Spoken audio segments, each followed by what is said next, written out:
Welcome to In Her Voice.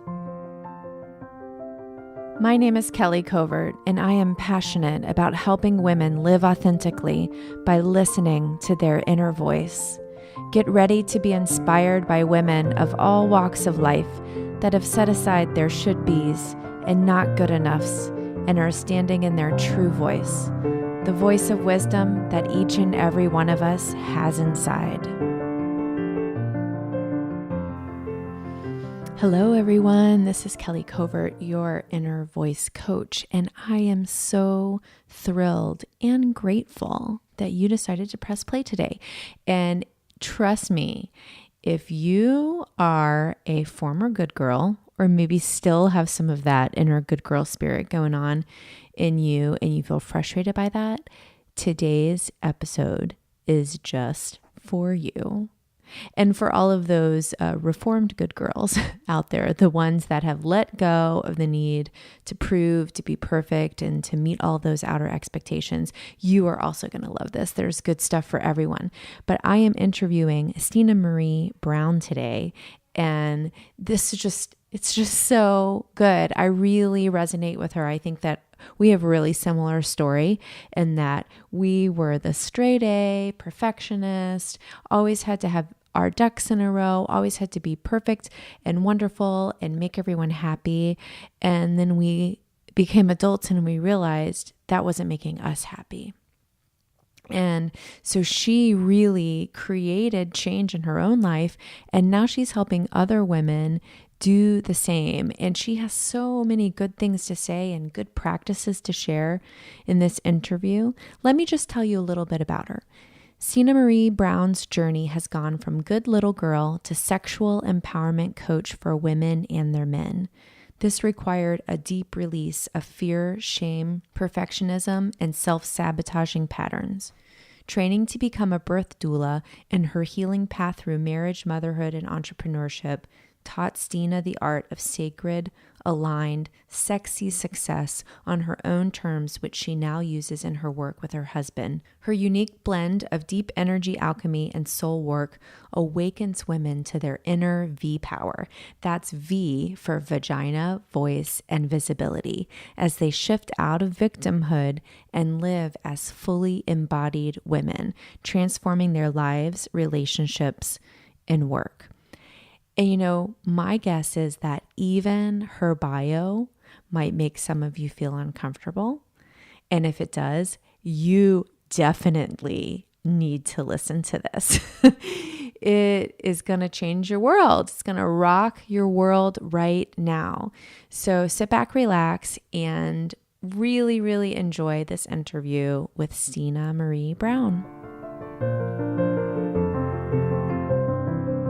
Steena Marie Brown, I am so excited to welcome you to the In Her Voice podcast. Thank you so much for being here today.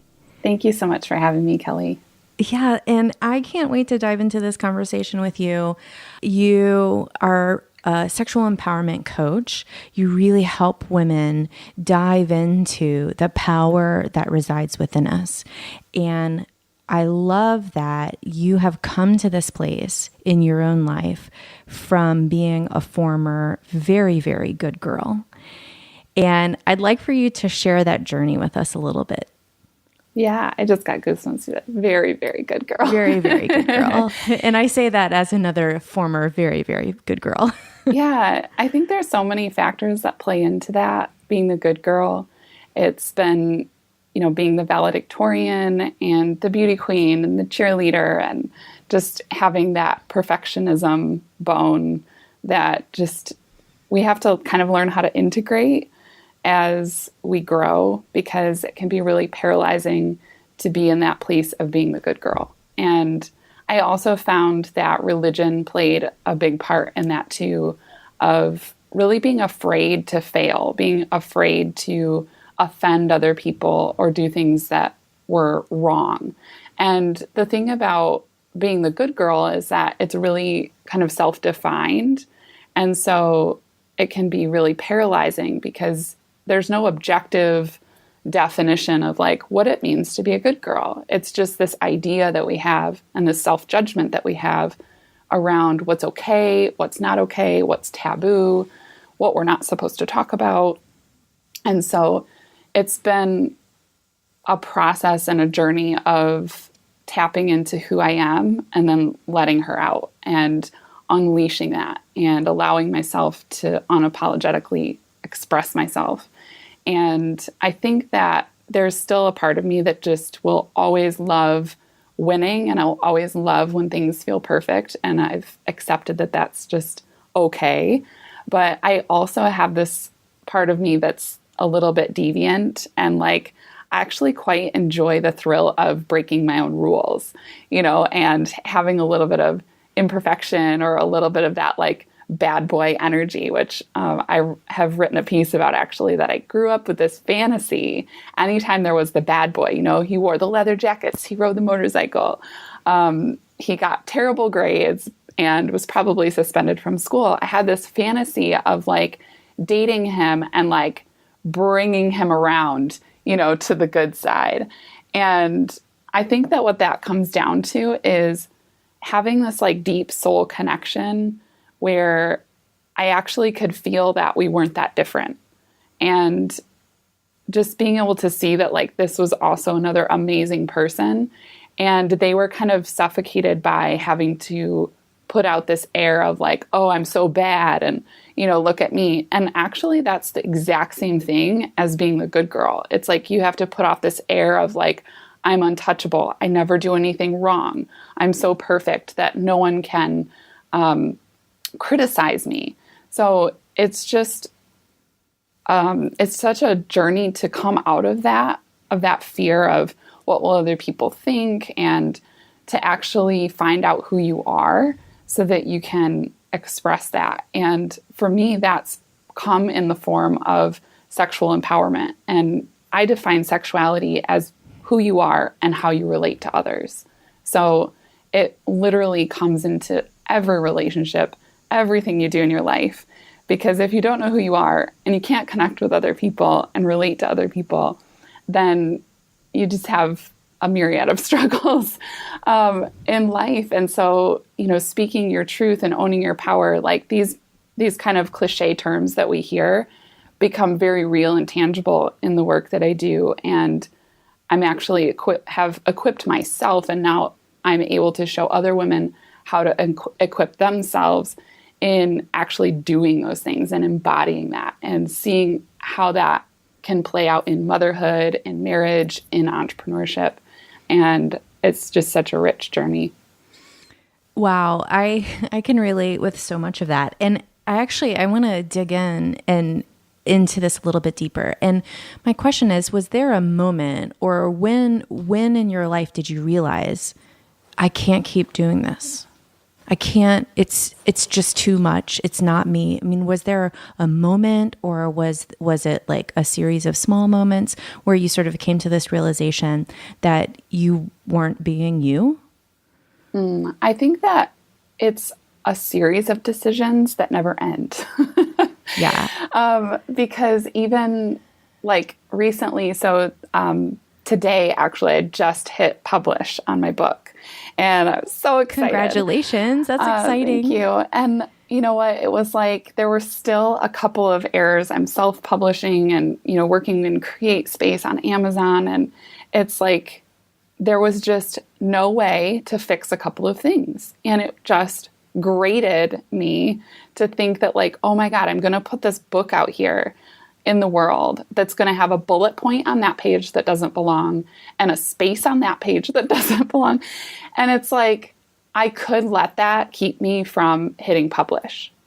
But is that really who I am? Like, do I need to be Steena, the girl who wrote a perfect book? It's like, no, I need to let this message go out there because it's going to change just as many lives with a blank page in the middle of the book as it is without that error. And I think that looking back over my life, I think a big part of it was when I graduated high school, having a 4.0 and being valedictorian, I kind of realized that it didn't really get me anything.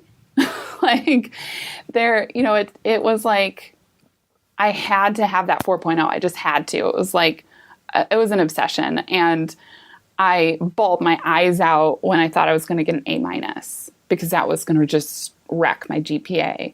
And once I graduated high school, like, okay, so I did it, check that off my list, and I entered college, I realized that nobody actually really cared what your grades were. Like, nobody else was looking at me thinking like, oh my God, I can't believe she's getting a 3.8, you know? And so I was able at that point to like let that bit of perfectionism go and say, I'm just going to do what needs to be done. And by nature, like, I would have to try in order to fail something. Like, it would take more effort for me to get a D or an F in a class. So it was like just allowing myself to say, here's what needs to be done that isn't going to consume me and like take your ego with it. And just like let that go. And then over the years, getting married was like another place where, you know, releasing perfectionism. Like, marriage is like an inferno of purification. It's like you know, you come up against all of your triggers and all of your like baggage is laid bare, and you have to face it if you want the relationship to succeed.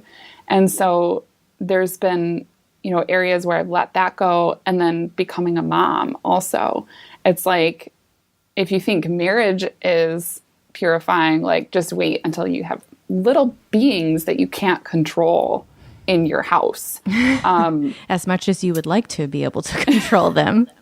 Exactly. And, you know, being like, I'm a very visual person. I don't like clutter. I like my routines. I'm kind of introverted. I need my me time. There's like all of these things that are totally contrary to what my children need from me as a mother. And so it just really forces you to take a look at your priorities.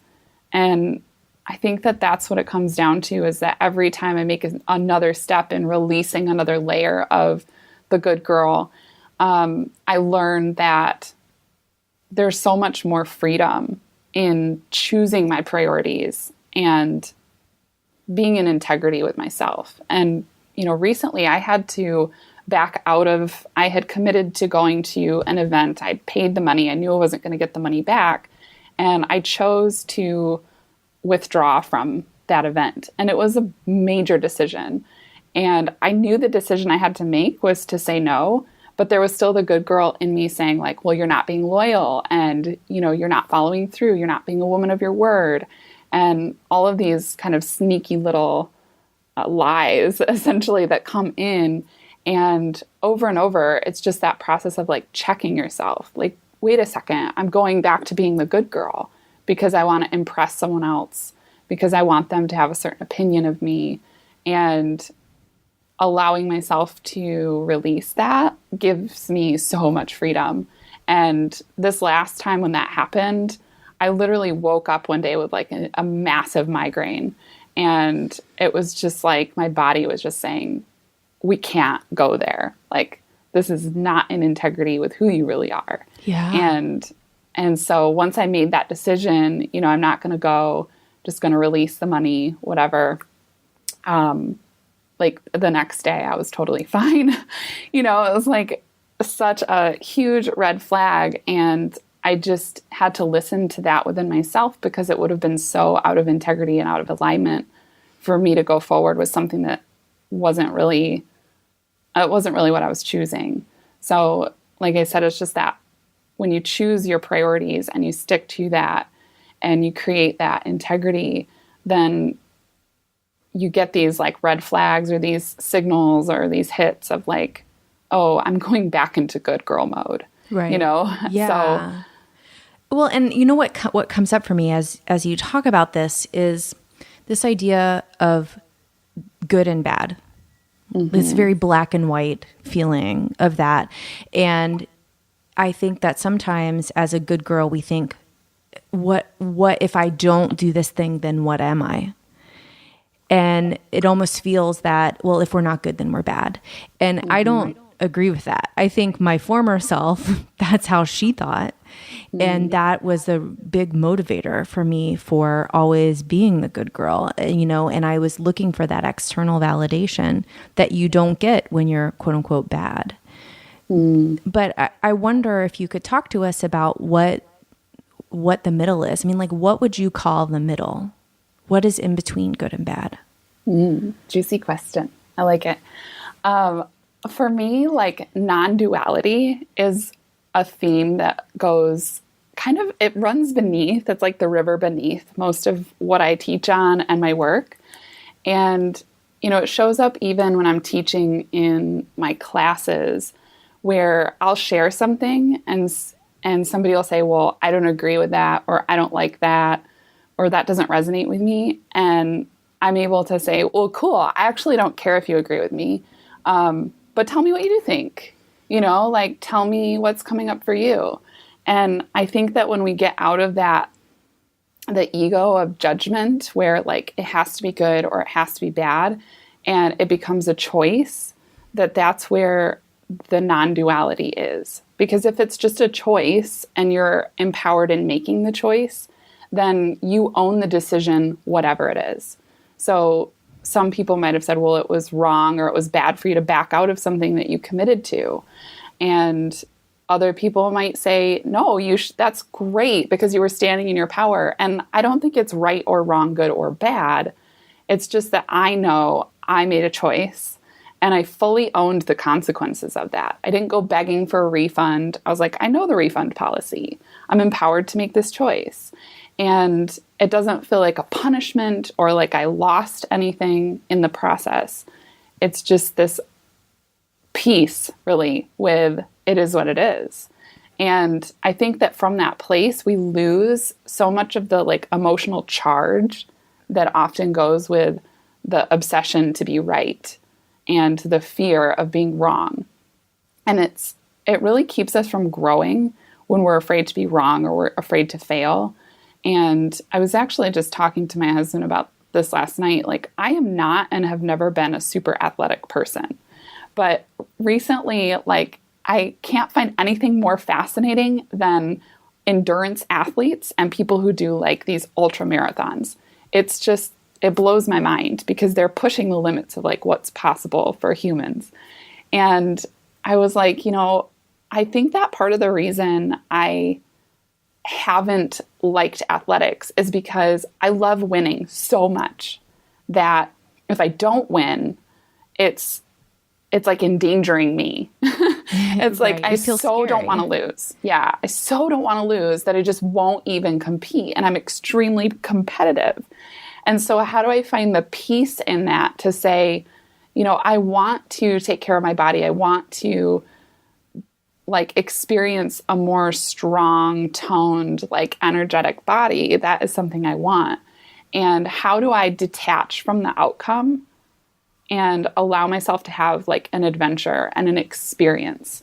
And to me, that's where in life, like that's where we find joy. That's where we find presence and peace and pleasure, is when it's not bad or good. It's just, this is what I'm choosing. And then it's, you can choose either way. So even in a sexual relationship and choosing, how you want to express your sexuality with your partner, it removes the shame and it empowers you to choose, this is what I want with my partner and this is what I'm going to ask for. And it just allows for so much freedom and growth in that container versus saying like, well, this is off limits. I was taught that was dirty or wrong. And it just creates a different kind of connection with ourselves and with other people. Yeah, I think what's coming up for me is just this idea of labels, right? Like we want to put a label on everything, including ourselves. And we label all the things that we do. I'm a mother, I'm an entrepreneur, I'm a musician, I'm this, I'm that, I do this, I do that. And what has been really powerful for me, even in the competitive stuff, like I used to do Ironman triathlons. So like I totally get that like sort of place of like having to be better, having to be the best, and letting it be the driver. And when I really just boiled it down to, I'm being me. Like, who am I? I am me. And that me is worthy if I don't run another mile in my whole life. And that me is worthy if I never lose another pound. And that me is worthy if I never make anyone happy. That me is worthy if I choose me every single time, or if I don't, right? Like, that doesn't diminish. And that sense of worthiness for me really has created a knowing of who I am beyond labels. That has been really powerful. Yeah. And it's interesting that you say it, like each one of those phrases starts with I am. And something that has always fascinated me is the story in the Bible where the people ask God, like, what is your name? And God says, I am that I am. And it's like this total transcendence of being named. And even for people that, don't know about the Bible or aren't religious, the power of I am, it's like this fully embodied statement and ownership of who you are. And I think that when we stand in that energy of I am and really like feel our being and embody our soul, that we do transcend the labels and we transcend having to name everything. And that's when, to me, the ego is something that we can then play with. Like, we can enjoy our ego instead of being controlled by it. And I think that's so important, because without our ego, like, we wouldn't even be on this podcast today if we didn't have egos. Because, our ego is the one that's like, let's do a podcast. Like, that sounds fun. And, that kind of play and wanting other people to hear what we have to say and showing up. Like, there's a little bit of ego in all of that, but it can be really playful and fun. And I love to give my ego that job instead of the job of look out for all of the things I should be afraid of.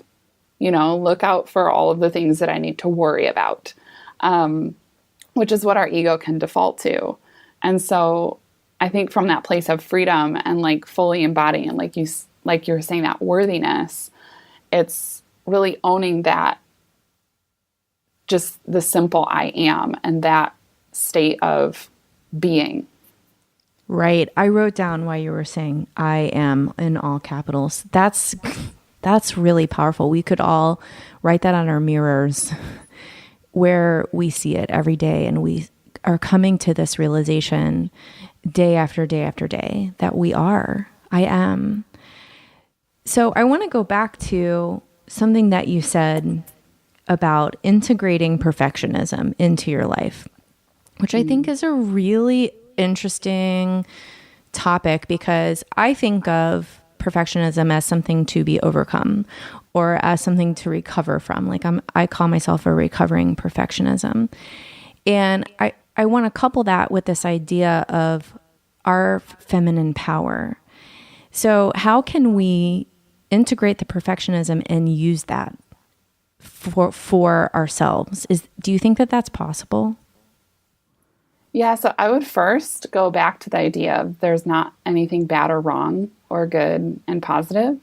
So perfectionism could be a choice. And I think that anytime we have a part of ourselves that we fear or that has control over us, there's always some like shadow element. So even say somebody who's really generous. I have a friend who, this girl just like, even her smile is like so giving.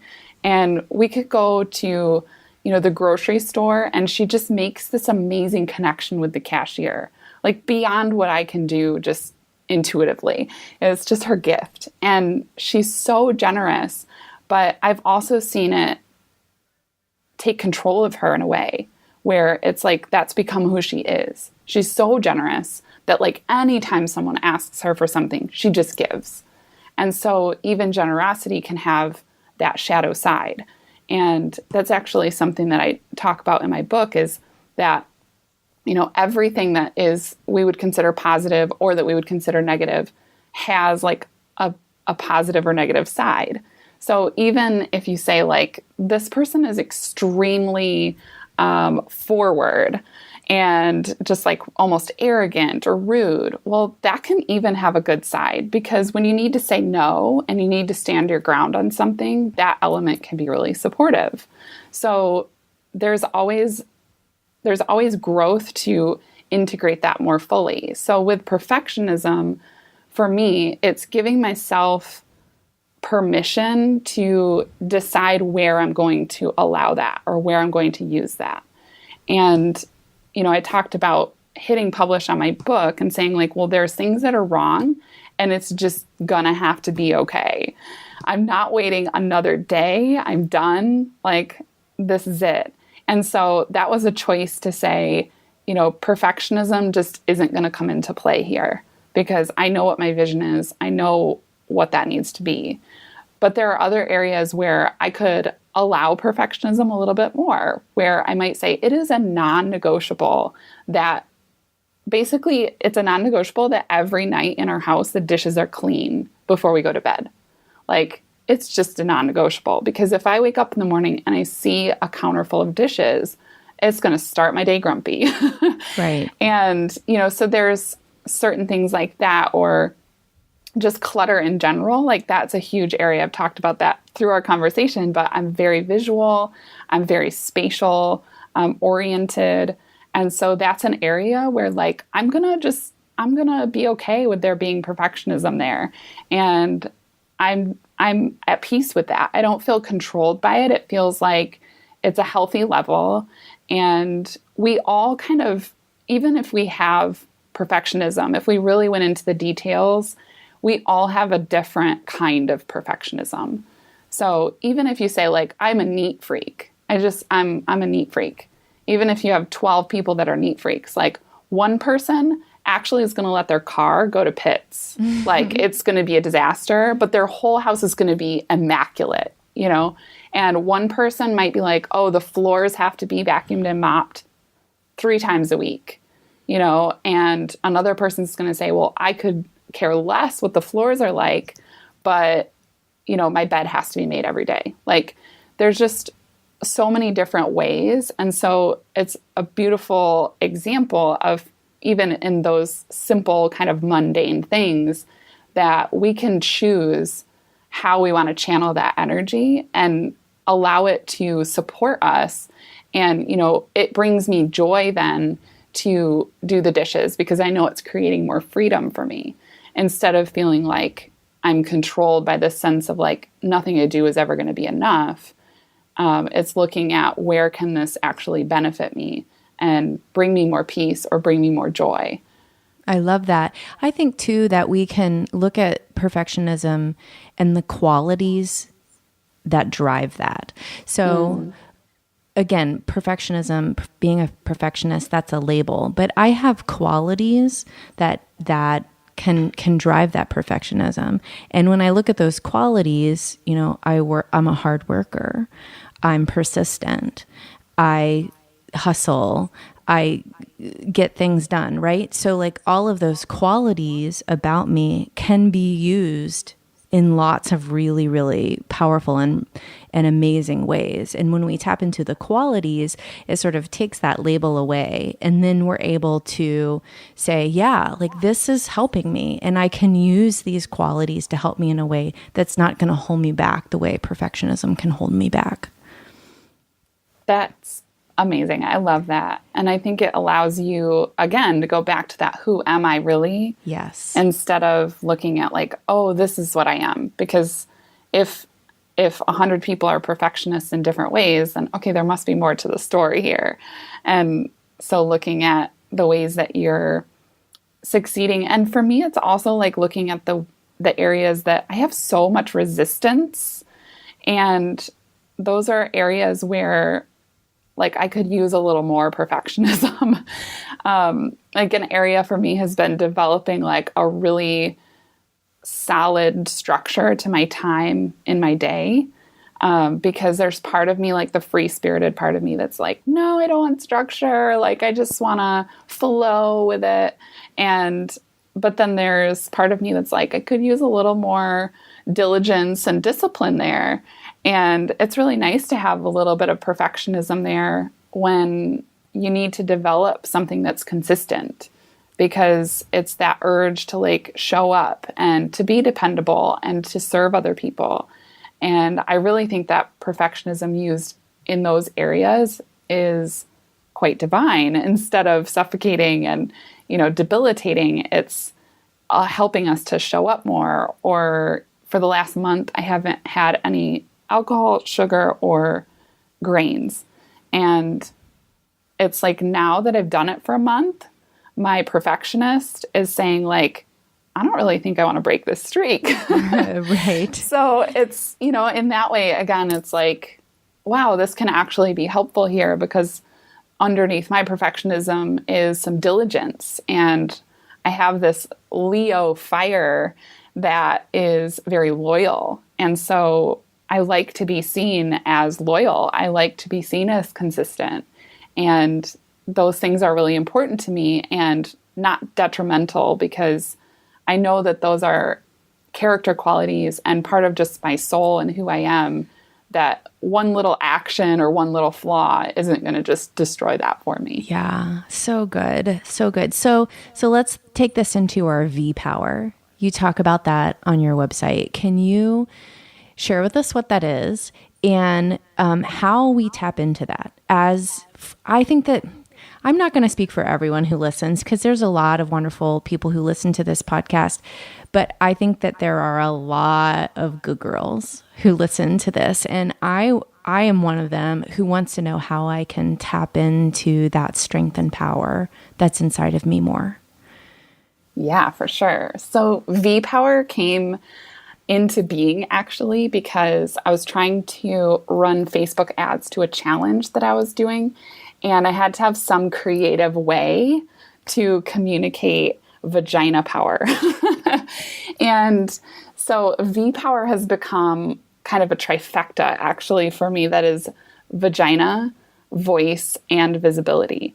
So what I've experienced in my work with women is that when we tap into this deep power, our deep feminine soul power that is centered in our pelvic bowl, the sacral chakra, the pussy, the vagina, that space, it has this potential to shift how we speak our truth and how we show up in the world.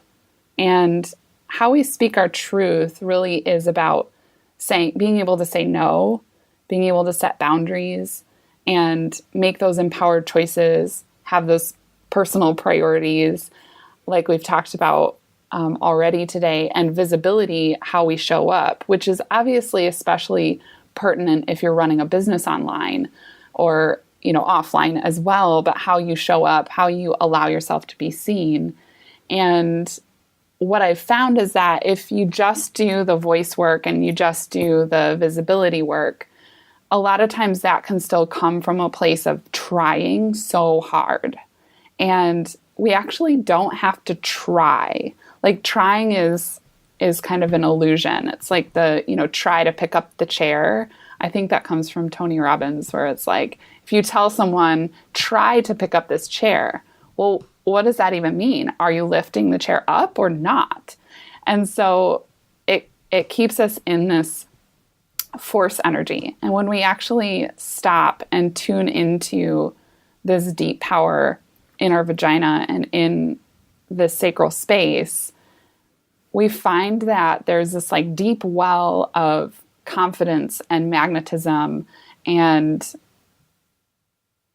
allure and just this magic that we each have. And what happens over the course of our lifetime is that we're taught that this part of our body is shameful. And there's a lot of sexual disempowerment that happens even in, say, abstinence-only sex education, where we're just taught to, like, just don't do it. And the problem with that is then when we grow up, we still have that feeling of like, this isn't something I should be doing. And I know even my husband and I, when we got married, we were both virgins, and there was still all of this sexual stigma. And it was like, well, this is supposed to be okay now. It's supposed to be like sanctioned by the church. And this is when you're supposed to have sex. And it didn't fix everything. It didn't make everything perfect. And so looking at these layers of shame that comes from our culture and choices that maybe we've made that didn't honor our body, times when we've been violated or experienced sexual trauma, all of those things create emotional barriers from us fully connecting with that power.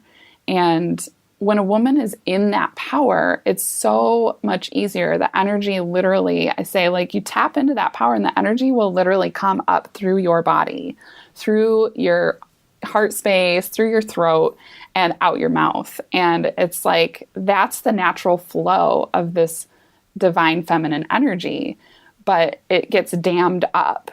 And a lot of times what I see in women is that it's cut off at the waist. And it's like the bottom half of the body is just numb, like energetically, emotionally, physically. It's why women struggle to have orgasms. It's why we just don't put our pleasure first. We'll help everyone else. We'll do everything for our kids. But like, heaven forbid we should take a bath at night or, take a nap in the middle of the day or whatever it is that we need for ourselves.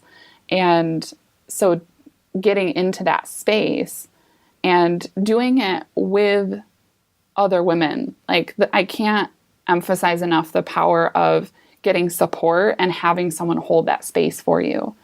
I bring a lot of doula energy into my work. That a doula is, a birth support person. Like, she doesn't deliver the baby, but she's totally there for the mom to hold that space and to bring like comfort measures and put the cold towel on your head and just like totally make sure that you're supported.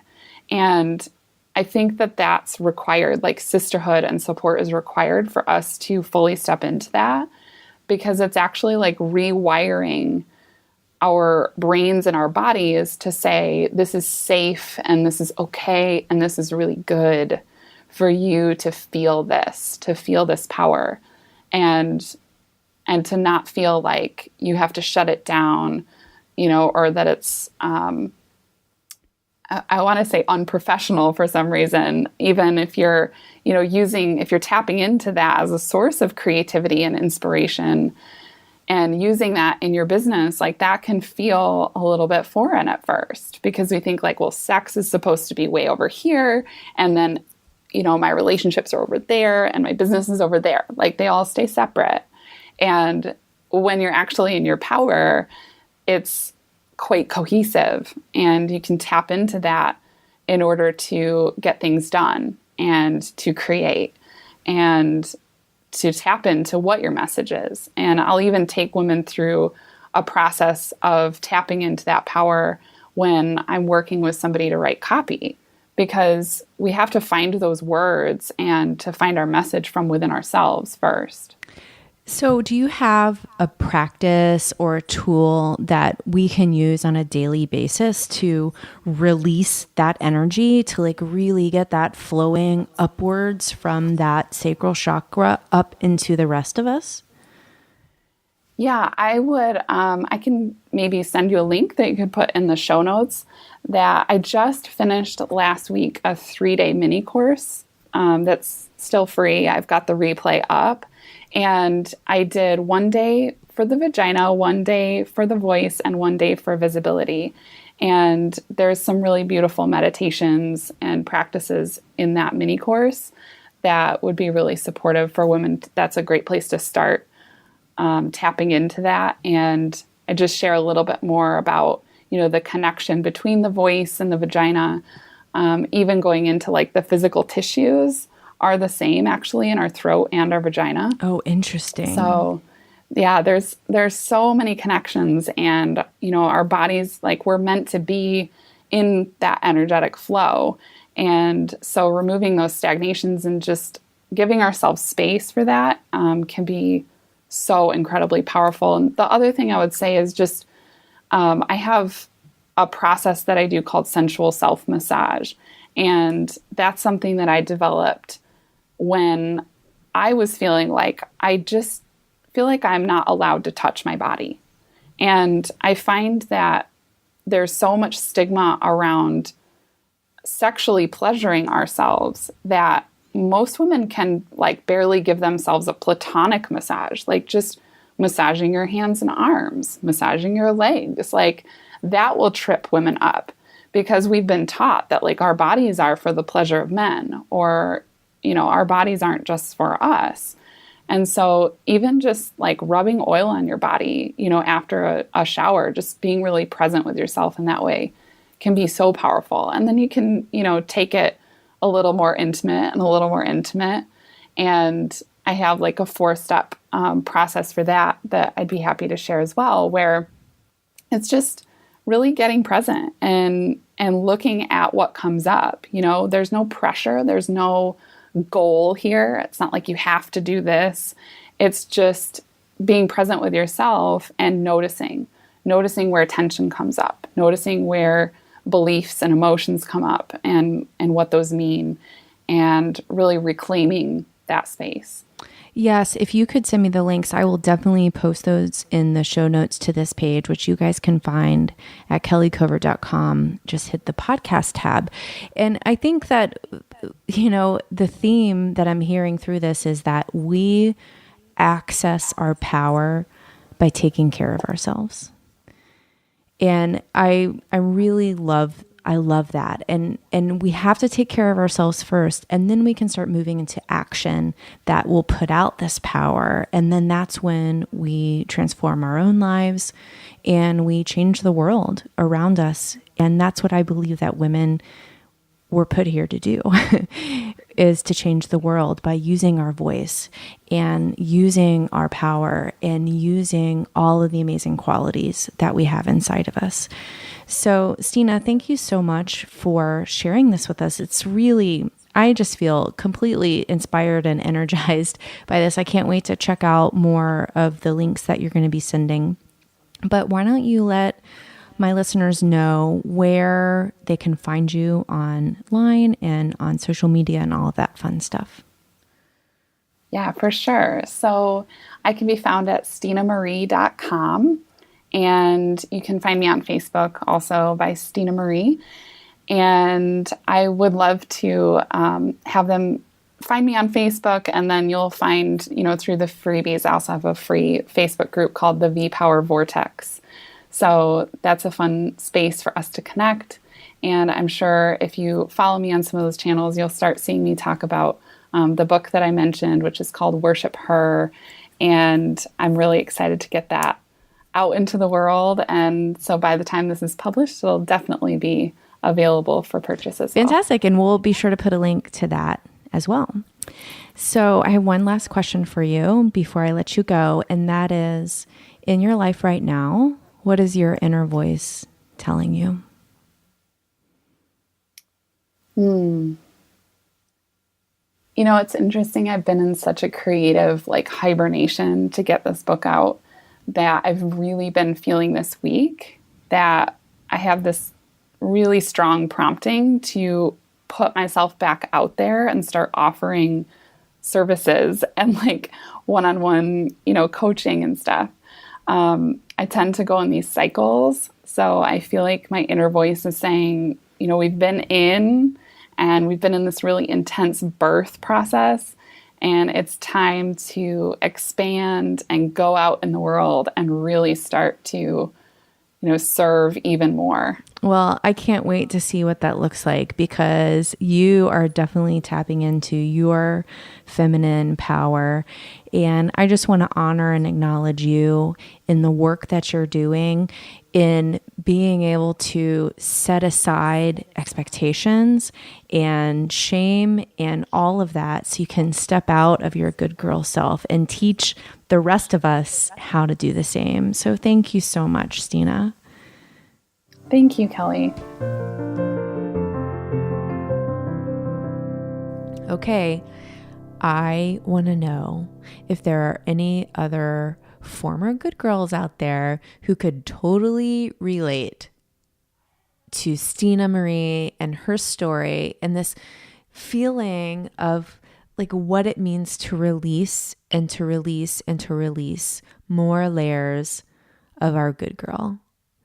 Oh, it just was so fascinating to me. And I loved the conversation that we had about letting go of the labels of good and bad.